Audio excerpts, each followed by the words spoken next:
hope to plant some thoughts in your mind today about emotions, and we won't cover the entire topic because you could spend an entire term or semester doing that, but we'll just touch upon it, maybe stir a little interest in it. Now, just to kind of get started, I did a little experiment when I first started today, and so I'm going to ask Sharon to stand up. We had a chance to meet, and I greeted her in two different ways. And I asked her to say, maybe she could talk just briefly about her reaction to two different ways that I greeted her. Can you say a few words about that? The first one was very short, professional, firm handshake, and that was it. Felt professional, but kind of cold. The second one was more friendly, longer handshake, but he moved close in, so I felt like my personal space was invaded and wanted to leave back. Good. Perfect. And that really hits it, because just by doing a couple of things differently, you can affect how people react to you. You know, and you don't even know it sometimes.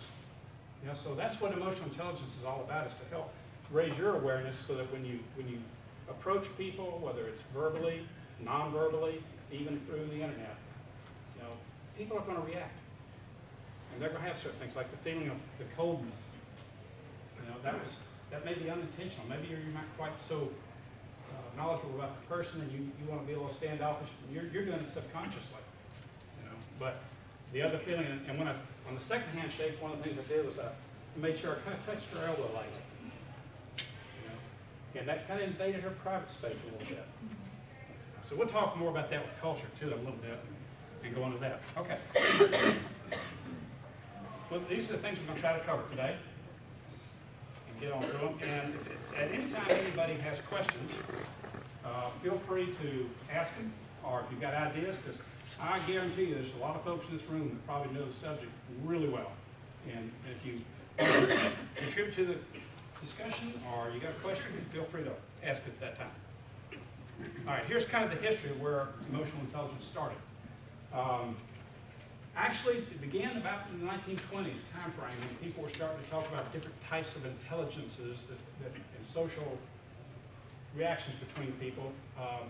And what really grew out of that was the concept of intelligence and the IQ and the study of that. Well, Reuben Bar-On and Howard Gardner, in that time frame, they started looking at it, and Howard Gardner was the first one to come up with the concept of emotional intelligence. Reuben Bar-On was the first one to come up with an instrument, which we'll look at briefly in a little bit, that was designed to measure emotional intelligence. He called it emotional quotient, EQ. So you'll hear those two terms when you Google it, or when you read about it or talk about it. You'll hear those two terms used interchangeably often. Emotional quotient was really meant to measure emotional intelligence. Now, Meyer and Solovny, they did a lot of work on bringing forth the idea of emotional intelligence. And Daniel Goleman was the first one to really popularize it with his book on primal leadership. And some of you may have read that. And he related emotional intelligence to the ability as a good leader. And we'll talk more about how that fits in as well in a moment. In fact, let me just read one quote real quick from him. And the reason he talked about primal leadership, because emotional intelligence really kind of relates back to our primordial beginnings and how we reacted. You know, when the dinosaur was hollering at you, you reacted emotionally. It was either run or get eaten. And so that's deep inside us to react like that to any kind of threat or any kind of situation we're unfamiliar with. Well, in a leadership role, you have to react emotionally sometimes too, and you have to understand what that's about. He says, throughout history and in cultures everywhere, the leader in any human group has been the one to whom others look for assurance and clarity when facing uncertainty or threat, or when there's a job to be done. Quite simply, in any human group, the leader has maximal power to sway everyone's emotions. If people's emotions are pushed toward the range of enthusiasm, performance can soar. On the other hand, if people are driven towards rancor and anxiety, they will be thrown off stride. So the role of a leader is extremely important. All right. Let's talk a little bit about what emotional intelligence is. Although Although EI has been defined in several ways, this is probably the most common way that folks use. Goldman said EI is the propensity to suspend judgment. This is important. To think before acting. As Stein and Book put it in their writings, you can also look at EI as a set of skills that enables us to make our way in a complex world. The personal, social, and survival aspects of overall intelligence and the common sense and sensitivity that are essential to everyday functioning. Some refer to this as street smarts. You'll get along. Now, what is not emotional intelligence? It's not to be confused with cognitive intelligence. And just briefly, and of course, I know a lot of people in this audience know this, IQ, cognitive intelligence, is a gauge of how readily we learn things, how we focus on tasks and exercises, how we retain and recall objective information, how we manipulate numbers, how we engage in the reasoning process, how we think abstractly and analytically, and how we solve problems with use of prior knowledge. A logical approach towards things. Okay. Now, IQ and EQ are complementary, but they're not necessarily highly correlated. Just because you're high in one or low in one doesn't mean you're going to be high or low in the other. Yeah. What's interesting, though, is although you're pretty much born with whatever your IQ is going to be, and you're kind of close to that number, you can make some improvement on it, your emotional intelligence can be developed. And hopefully this sort of a meeting will help you raise your EQ a little bit. Okay? Why is it important? Well, there's a whole lot of studies out there about leadership and emotional intelligence. In fact, you know, there's a million studies about leadership, and many of them don't have emotional intelligence. I mean, you Google leadership and you will get a really long list. But it is very closely tied, and these numbers have been validated by many different studies. But let's look at another reason why it's important in leadership and in studies and in school and in students. All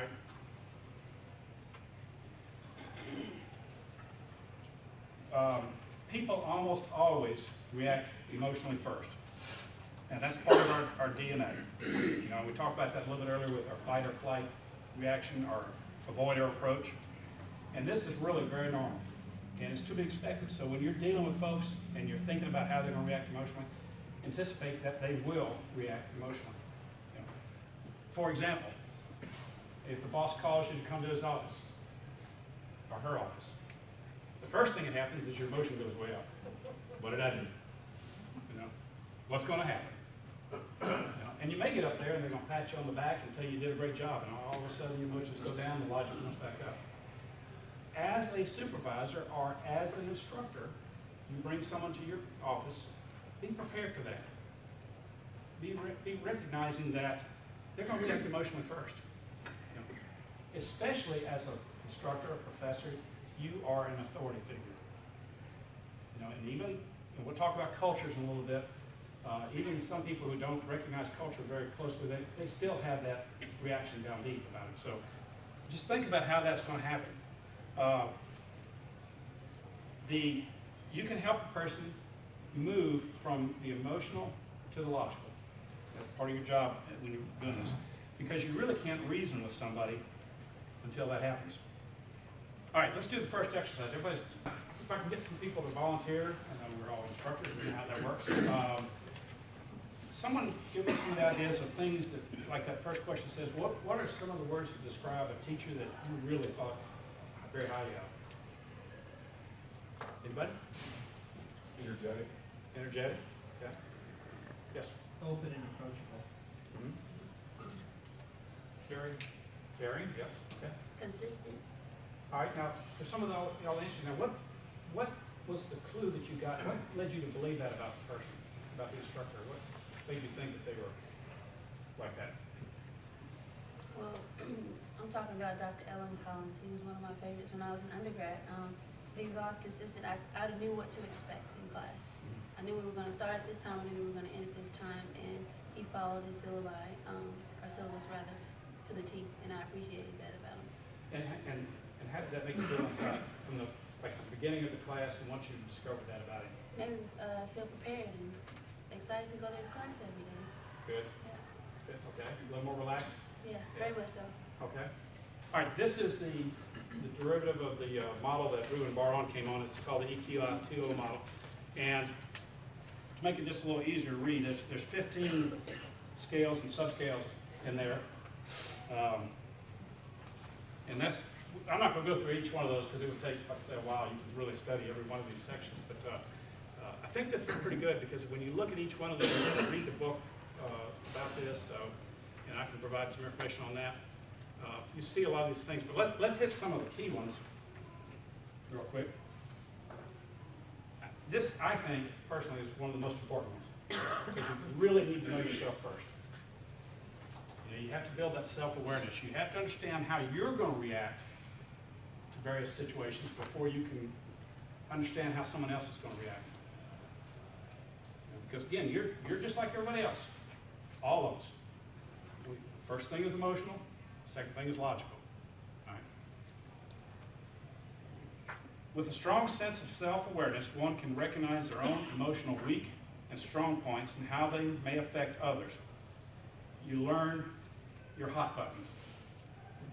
You establish your own values. You establish what is negotiable and non-negotiable for yourself. You know, and the key there is kind of like the saying at the bottom, if you don't know yourself, you know, you're not going to be able to fix these things or be aware of them. You know. All right, let's go to the second exercise. While you're thinking about that, I don't know if any of y'all have ever seen this on YouTube, and I don't remember where the professor worked, but he was really upset with students always asking him the same questions over and over about, you know, what was going to be in the course and what did they need to do, and he actually had a T-shirt that said, "Read the syllabus." Anybody else? Well, if you could have a T-shirt that you want your students to see, what would you like them to say about you, maybe? You know? Any thoughts? Do you have a question on it?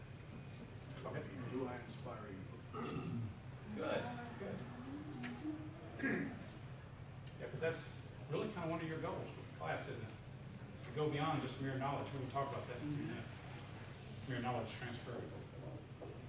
Cool. Good idea. Okay. And keep some of these things because hopefully these things will help you to think about some of the things you want to do as an instructor. Now let's look at some of the other areas. You can look at self-regard, another very important area, and the reason I put it second. That's your ability to respect yourself. You can recognize your shortfalls, because we all have them.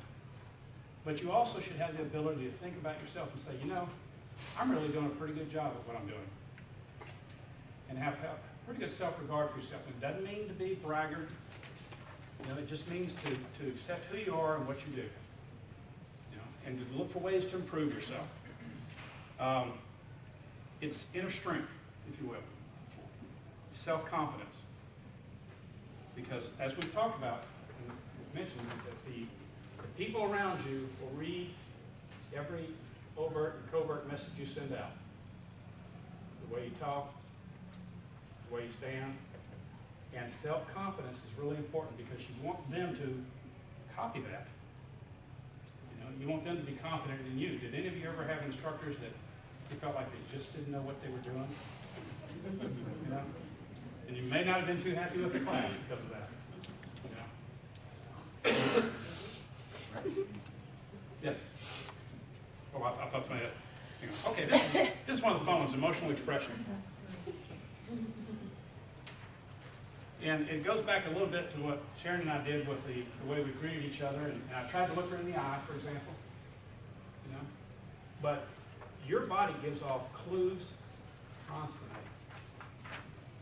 All of us do. And we respond subconsciously to a lot of it. You know, and you've all probably done studies in pedagogy about how you can move around the room and affect people and that sort of thing. And there's even been studies that show that students have gone in and they've been able to actually make teachers move around the room, you know, by behaving in certain ways, because we all respond to that. You know, we watch what people are doing. When people come up to you, you respond to them subconsciously often. For example, there's a study by Albert Mahabrium that concluded when it comes to information people take in, we only retain 7% of spoken words. Some of y'all may have heard about this study. 38% of the tone of voice, and 55% of the body language, which means you're not hearing everything I say, but you're watching what I do. But we do that with everybody. We do watch their body language subconsciously. And y'all probably heard about this with the Nixon-Kennedy debates and a survey after that was done. People listen to it on the radio. Now, for some of you young folks, you don't understand about people sitting around listening to radios, but some of us older folks remember that. And certainly our parents did. And during the 1960 debates prior to that election, Nixon and Kennedy had both TV audience and a radio audience. Who do you think the folks listened to on the radio, when they were listening to the radio, who do you think they thought won the debate? Nixon. People on TV thought Kennedy won. Now, how many of y'all know the reason? Yes? Yeah, Nixon was sweaty. Yes. He looked like he was a bad guy. Yes. Apparently turned out to be. Absolutely. Absolutely. Actions speak louder than words. And sometimes that can be very effective. And, as a supervisor, there may be times when you want to walk into the room and slam your fist on the desk. There may be times when you want to look very stern, stand with your hands on your hips, your feet apart, shoulder back, and really talking to the folks.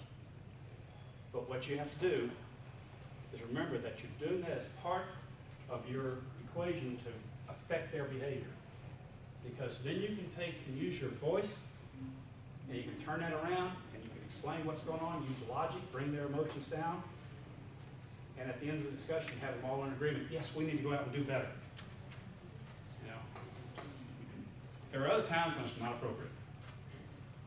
And sometimes it's not appropriate to go in smiling and happy. Everybody thinks that maybe they messed up and they want to do better, and you go in and act like everything's hunky-dory and cool.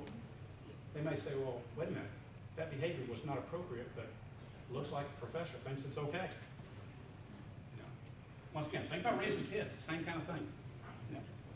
All right, some more about body language.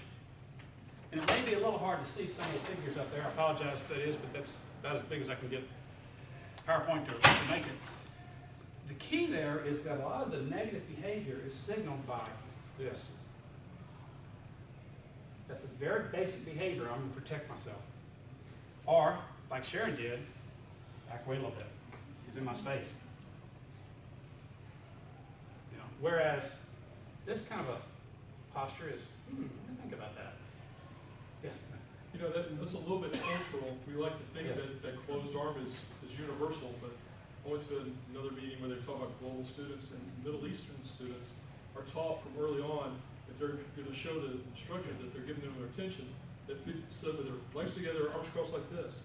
And the instructor thought, these students hate me. They're going to kill me at any moment. That's right. And just trying to understand what was the difference. And they said, we're trying to give you, we're showing you that we respect you. So, yeah, you're right, but a lot of that is kind of a cultural lens that goes through how we perceive other people's Absolutely. And we'll talk a bit about cultural differences toward the end, so I'm glad you brought that up. And it's in my travels, and I was in military, traveled all around the world. And for example, when I first went to Thailand, I was over there. I had to learn, and they told us so we'd be aware of it. In the United States, it's real common to come up to someone and say, "Hey, how you doing?" Over there, that's a little bit derogatory, especially with little kids if you pat the top of their head. So it's just little things, and we'll talk about that in a few minutes, but the key is watch body language, because people will react to it. When you're trying to help someone, if you've got a subordinate or a student that you're bringing in and you see that they're sitting kind of in that protective posture, work a little bit to get them relaxed before you really get into the meat of the matter, the subject. Help them relax, and watch how they sit. They start sitting more towards the seat, the edge of the chair, and kind of leaning towards you. That's a signal that they are taking down those barriers and opening themselves up.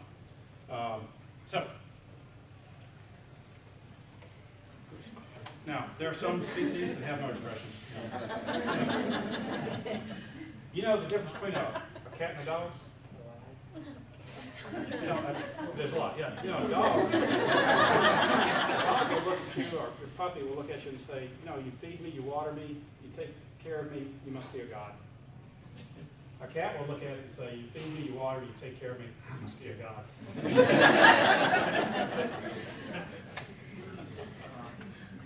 All right, assertiveness.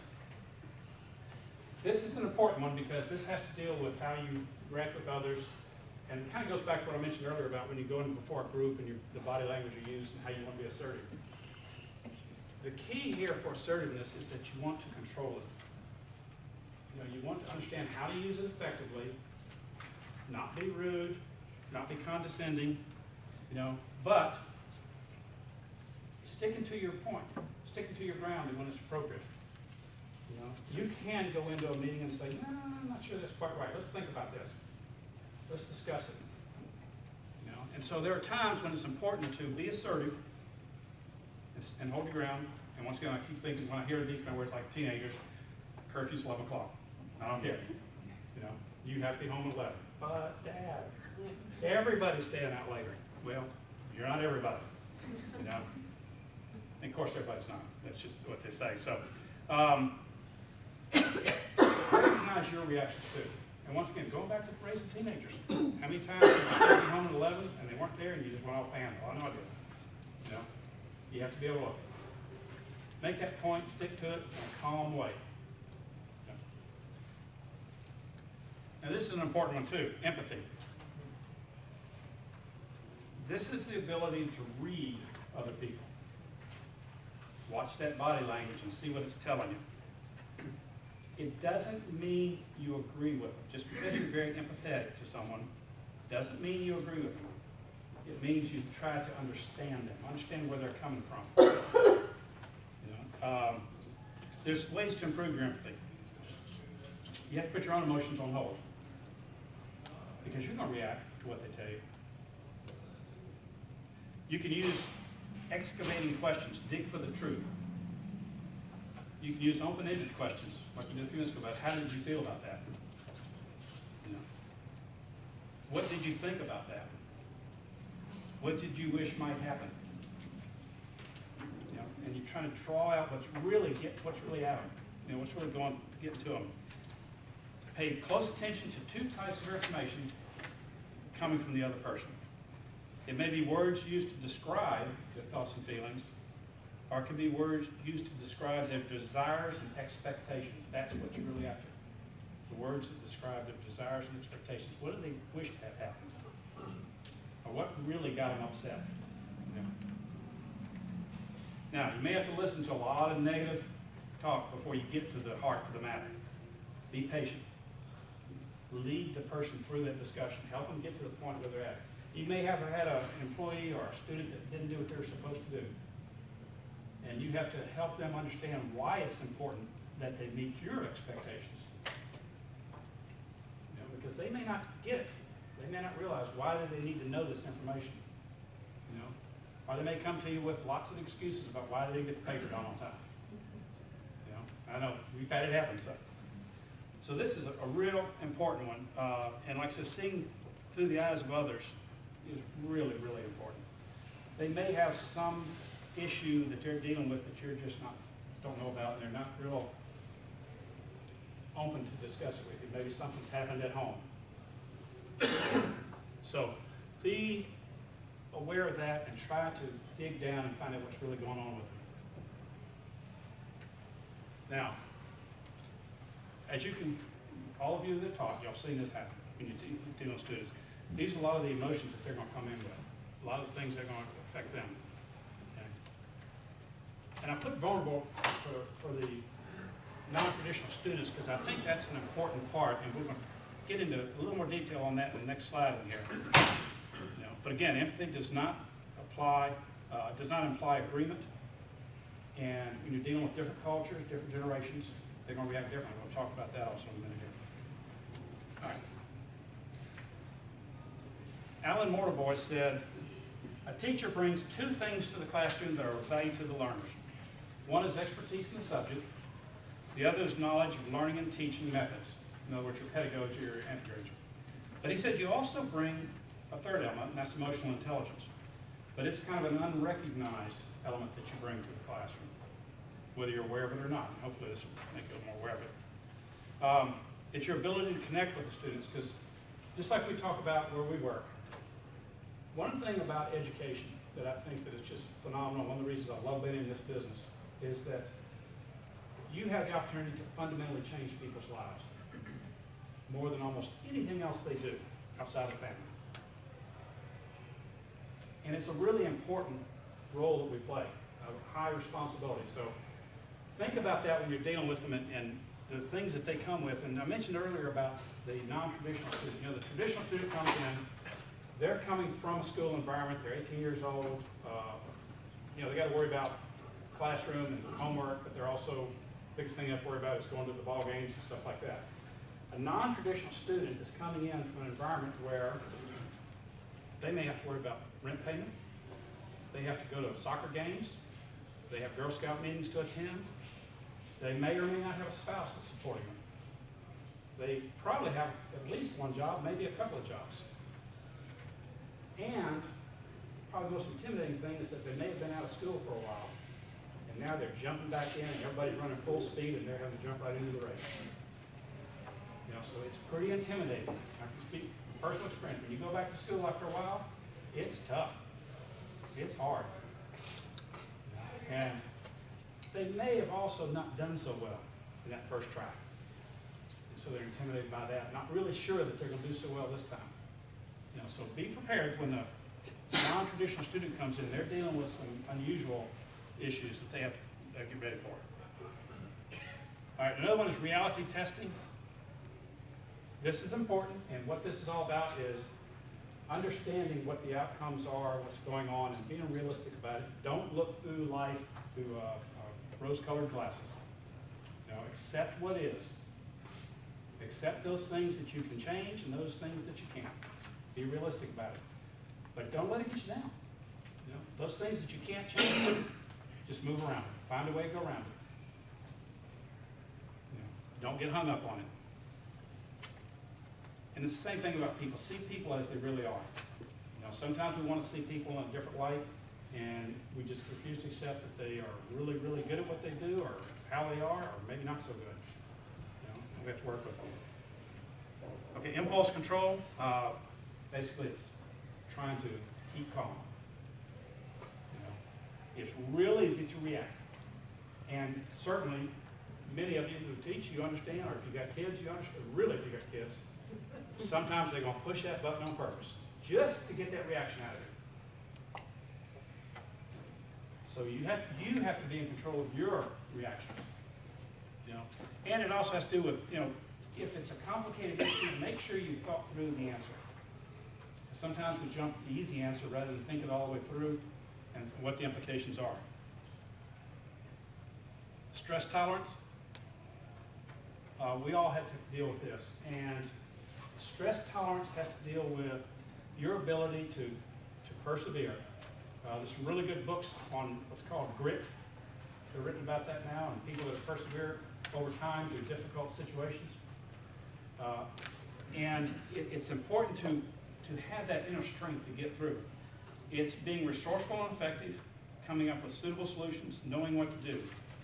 And we'll talk about optimism in a minute. But it has a lot to do with some of the situations that you may arise, and sometimes it may be a personal situation that is very stressful. You know, loss of a loved one that you've got to deal with. Flexibility. All right. Sometimes it's real important not to be a solid rock. You know, to be able to look at somebody else's point of view and say, you know what, they're right. We need to do this for the better good. You know, and so you need to be prepared for that mentally and emotionally so that you can go in and say, all right, I'm going to try to find out what all the facts are, and then I'm going to adapt as necessary. You know, it's better for you personally, you know, for your own health and mental well-being. He says, inflexibility represents an extreme form of homing instinct. where we become over-attached to familiar ways of thinking and behaving. In other words, we want to be in that safe place. And so any of you that have ever dealt with change management, that's what a lot of it's about. Because people want to be in that safe place. You know, what you're familiar with. Optimism, that's important. You know, to build that optimism inside your own self and always look on the bright side. Now, it means, once again, go back to reality testing. They're very closely related. You don't have to realize that, hey, I didn't get the lotto, but I'm going to win it next time, and just be thinking, that's going to happen. It's probably it. But be optimistic, and once again, that influences the people around you. One of the things I found out early on as a commander in one of the military units I had was that people react the way you do. If you go in and you're always down and pessimistic, that's what's going to happen to your unit. And the health of the unit is directly related to the attitude of whoever's running it. I don't care if it's 2 people or 200 people. You have a direct influence because people, go back to that primordial leadership, they look to you for how they're supposed to react to a situation. So be optimistic. Stop thinking and saying destructive things about yourself and the world around you. True optimism is comprehensive and hopeful, but realistic. You also don't want to lead people down a path by promising them everything's going to be rosy and then it doesn't happen. All right, one more exercise. Y'all will look at exercise number 3 and just take a quick moment with that. I think in the issue about a waste of time, a college and college experience has come under a lot of fire from externally, that we do a lot of things that are a waste of time, not preparing kids for the workforce and all that. And I think it's incumbent upon us to explain why we are asking our students to do in the course material what they are doing and apply it. One of the reasons I have writing assignments in my class is because in the real world, in a real job, you will be required to write in this manner, and I'm not just blowing smoke around. And so I think it is incumbent upon us in our courses to tie those outcomes to things that are going to be beneficial to them and not just chasing a tail. One last area on cultural intelligence. This is sort of a new area of study, and it's a really good area to get into. And it's not just referring to culture from other parts of the world. We have different cultures, even within the United States, even within our regions and everything. I mean, I grew up in the South, and all of us did, when you grow up, you learn a couple of things.